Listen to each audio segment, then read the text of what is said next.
کے اندر یہ ہوتا ہے، ڈاکٹر بھی ہے پیچھے کھڑا ہے، وکیل بھی ہے پیچھے کھڑا ہے، جج ہے وہ بھی پیچھے کھڑا ہے، دنیا کا وزیر اعظم ہے وہ بھی پیچھے کھڑا ہے، بادشاہ ہے وہ بھی پیچھے کھڑا ہے، اور ایک مزدور کا بیٹا جس کے سینے میں قرآن کا مسلح ہے، وہ ایک مزدور کا بیٹا جو 800 900 1000 کا دیہی کمانے والا ایک مزدور، یوں اگر میں اس بات کو آگے چلاؤں کہ وہ مزدور جس کے گھر کا اپنا اخراجات پورے نہیں ہے، مکان اپنا نہیں ہے، کرایہ کا ہے، روکھی سوکھی کھا کے وہ گزارا کر رہا ہے، لیکن اس کا بیٹا وہ مسلح کے اوپر کھڑا ہے، پوری دنیا کے بادشاہ پیچھے، جج پیچھے، وکیل پیچھے، وزیر پیچھے، مشیر پیچھے، سارے اس کے انتظار کے اندر کھڑے ہیں، جیسے وہ اللہ اکبر کرتا ہے پیچھے وہ اللہ اکبر کرتا ہے۔ تو یہ قرآن ہے، جس کے سینے کے اندر قرآن آ جائے، چاہے وہ مزدور کا بیٹا ہے اللہ اس کے مقام کو بلند فرماتے ہیں، چاہے وہ کسی وکیل کا بیٹا ہے مسلح پہ کھڑا اللہ اس کے مقام کو بلند فرماتے ہیں۔ تو قرآن بھی اعلیٰ، قرآن جس ذات پہ نازل کیا گیا ہے وہ ذات بھی اعلیٰ ہے۔ تو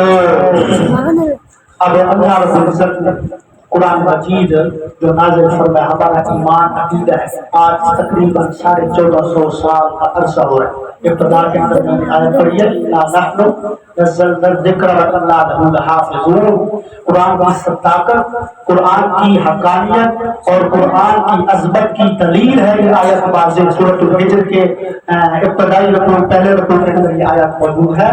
اس قرآن کو نازل فرمانے کے بعد اللہ رب العزت نے خود اس کی حفاظت کا ذمہ لیا، تو یہ بھی ایک قرآن مجید کی عظمت کی طرف اشارہ ہے۔ حالانکہ پہلے بھی آسمانی کتابیں نازل ہوئی ہیں، حضرت موسیٰ پہ قرآن، حضرت موسیٰ پہ کتاب نازل ہوئی، حضرت داؤد پہ نازل ہوئی، حضرت عیسیٰ پہ نازل ہوئی، حضرت ابراہیم پہ صحیفے نازل ہوئے،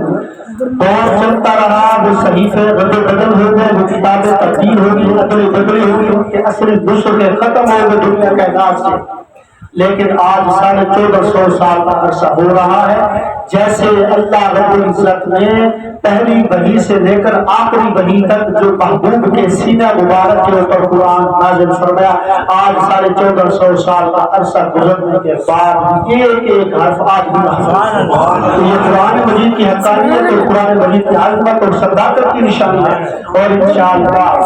رب کائنات کی کائنات بنائی ہوئی جب تک یہ چلتی رہے گی، اللہ ہی جانتا ہے کتنی عرصہ دنیا نے چلنا ہے، اس وقت تک سرکار دو عالم صلی اللہ علیہ وسلم نبوت کا پرچار ہوتا رہے گا، اور آپ کے اوپر نازل کی ہوئی کتاب کو امت مسلمہ سینے سے لگا کر اس کی حفاظت۔ بہرحال قرآن مثالا، قرآن والے بھی آتا کہ جس چیز کی، میں اگر آگے چلوں تو بات لمبی ہو جائے گی، کہ قرآن مجید پر ایک مثال دی ہے، ایک مزدور کا بچہ ہے جس کے سینے میں قرآن ہے، وہ مسلح پہ کھڑا ہے، اور پیچھے سارے لوگ صفوں کے اندر کھڑے ہیں، اس کی اقتدا کے اندر نماز پڑھ رہے ہیں، تراویح پڑھ رہے ہیں۔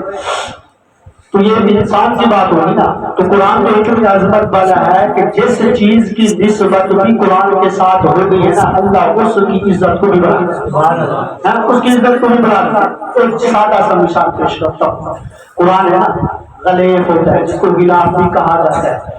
ہلکا سا کپڑا ہو، وہ قرآن مجید کے اوپر چڑھ جاتا ہے نا۔ اب میں یا آپ قرآن کو اٹھاتے ہیں تو پھر قرآن کو جب چومتے ہیں نا، تو ہمارے ہونٹوں کے درمیان قرآن کے درمیان وہ کپڑا ہوتا ہے، سب سے پہلے انسان اس کپڑے کو چومتا ہے کیونکہ وہ اس کی نسبت قرآن کے ساتھ ہوتی ہے۔ اب یہ ہے اس کو کوئی نہیں چومے گا، میں نہیں چوموں گا، آپ بھی نہیں چومیں، اگر بے شک یہ جو ہے مہنگے سے مہنگا بھی کیوں نہ ہو ایک کپڑا، یہ کپڑا میں نے پہنا ہوا ہے، اگر وہ ہزاروں روپے کا بھی کیوں نہ ہو، میں اس کو کبھی نہیں چوموں گا، آپ بھی چوم لیں اپنے کپڑے کو یا کسی کے کپڑے ہو، لیکن وہ ہلکا سا کپڑا جو 30-50 میٹر بازار سے ملتا ہے، وہ اگر میں اور آپ اس کا غلاف بنا کے قرآن پہ چڑھاتے، سب اس کو چومیں گے، سب اس کو چومیں گے۔ کیوں چومیں گے بھائی؟ کیوں چومیں گے؟ بات سمجھو نا، کیوں چومیں گے؟ وہ قرآن کے ساتھ جڑ گئے، قرآن کے ساتھ جڑ گئے۔ جب قرآن کے ساتھ جڑ گیا ہے، اس کپڑے کی عظمت انسان کے دل میں اللہ بٹھا دیتے ہیں، تو جس کے سینے میں پورا قرآن ہوگا پھر اس کی عظمت کا کیا ہے؟